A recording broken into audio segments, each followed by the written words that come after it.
जंगल में अभी बारिश हो रही है। चिड़िया के तीनों बच्चे बहुत डरे हुए हैं। उनकी माँ खाने की तलाश में घर से बाहर गई है। बच्चों ने पहली बार बारिश देखी है। उन्हें पता नहीं कि बारिश के समय पर क्या करना चाहिए। भैया अंदर आ जाओ, बाहर खतरा हो सकता है। माँ ने कहा है कि मेरे आने तक घोंसले से बाहर नहीं जाना। अरे मैं बाहर झांक कर देख रहा था कि ये आवाज कहाँ से आ रही है। मैंने देखा कि आसमान से बहुत सारा पानी नीचे गिर रहा है। कुछ भी हो भैया, लेकिन तुम माँ के आने तक बाहर मत जाना। टीलू बाकी भाइयों से सबसे बड़ा और समझदार था। उस पर अपने छोटे भाइयों की देखरेख करने की जिम्मेदारी थी। अपनी माँ का इंतजार करने के सिवाय बच्चे कुछ और कर भी नहीं सकते थे। इधर लाडो चिड़िया बारिश से बचने के लिए पेड़ की डाली पर रुकी हुई थी।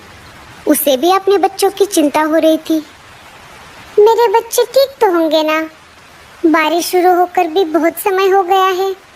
मुझे जल्द से जल्द अपने बच्चों के पास जाना होगा। वो बहुत डरे हुए होंगे। इधर बारिश रुकने का नाम नहीं ले रही थी। कालू कौवा तेज बारिश में अपने घोंसले की तरफ जा रहा था। तभी उसे लाडो चिड़िया एक पेड़ पर बैठी हुई दिखाई देती है। वो उसके पास चला जाता है। अरे लाडो, तुम यहाँ? तुम अभी तक घर नहीं गई? इसका मतलब तुम्हारे बच्चे घर पर अकेले होंगे। हाँ कालू भैया, मुझे मेरे बच्चों की बहुत चिंता हो रही है। लाडो, मैं तुम्हें डराना नहीं चाहता, पर तुम्हें बताना ये बहुत जरूरी है।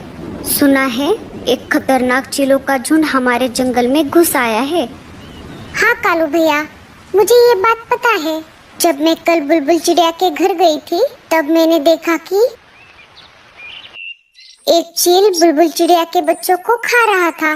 बुलबुल घर पर नहीं थी, फिर भी एक बच्चा जीवित था। मैंने उसे बचाने की ठान ली। तब मैं उस चील के पास चली गई।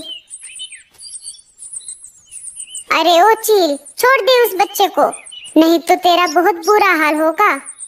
चील को गुस्सा आ गया और वो मुझसे कहने लगा, अरे ओ चिड़िया, तुम्हारा दिमाग तो ठीक है ना? भाग यहाँ से। अगर मेरा पेट भरा हुआ नहीं होता तो मैं तुम दोनों को भी खा जाता। पर देख लेना, आगे चलकर तुम मुझे कहीं पर दिखाई दोगी तो मैं तुम्हें नहीं छोड़ूंगा। मैं तुम्हें उसी समय खा जाऊंगा और डकार तक नहीं लूंगा। ऐसा कहकर चील वहाँ से उड़ गया कालू भैया। तभी वहाँ पर बुलबुल चिड़िया आ गई। उसने देखा तो वो बहुत दुखी हो गई, क्योंकि चील उसके 2 बच्चों को खा चुका था। अरे ये क्या हो गया? मेरा तो सब कुछ लूट गया। ये सब किसने किया? मैं उसे नहीं छोड़ूंगी। अरे बहन, तुम्हारे बच्चों को चील ने खाया है। अगर मैं ऐन मौके पर नहीं आती तो वो चील तुम्हारे तीसरे बच्चे को भी खा जाता। तुम्हारा बहुत बहुत शुक्रिया। मैं तुम्हारा ये एहसान जिंदगी भर नहीं भूलूंगी लाडो चिड़िया। पर मैं अब उस चील को नहीं छोड़ूंगी। मैं उसे जान से मार दूंगी। वो मेरे आखिरी बच्चे को कभी भी खाने आ सकता है। अरे बहन, जल्दबाजी में गलत कदम मत उठाना। वो सिर्फ तुम्हारे बच्चों का ही नहीं, जंगल के बाकी पंछियों का भी शिकार कर रहा है। उसे हमें झांसे में फंसाना होगा और फिर हम उसको उसके किए की सजा देंगे। बिना सोच विचार किए जल्दबाजी में फैसला लेना गलत बात है।